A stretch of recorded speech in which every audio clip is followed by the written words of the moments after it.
Inilah sebabnya ramai dah pesan jangan tidur dekat ruang tamu. Kan ada pocong dah muncul dekat sebelah. Lepas korang tengok gambar ni kan, confirm korang tak akan berani lagi nak tidur dekat ruang tamu. Korang kejap. Gambar yang korang akan tengok ni Kak Dia dapat daripada aplikasi Track. Awal tahun ni kan, Ani berpindah di rumah flat dengan satu bilik. Kat dalam rumah tu hanya ada Ani dan juga anak buahnya. So anak buah Ani tidur dekat dalam bilik, manakala Ani pula tak ada pilihan lain untuk tidur dekat ruang tamu. Biasanya Ani akan video call dengan boyfriend dia sebelum dia tidur tau. Satu malam tu diorang pun video call. Ani tertidur dulu sebab dia dah kepenatan. Boyfriend Ani tak tidur lagi sebab sibuk main game dan diorang tak end langsung video call tu tau. Tiba-tiba guys, dalam jam 4:30 pagi, kebetulan masa tu boyfriend Ani tengok phone. Guys, benda first yang boyfriend Ani nampak, ada satu susuk tubuh berwarna putih bermuka hitam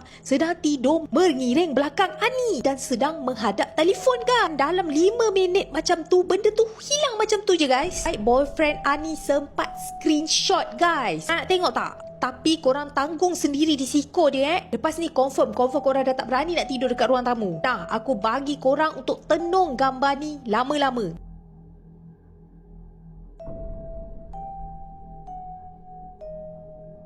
Korang tidur dekat mana? Dalam bilik ke ruang tamu? Cik komen kat sini.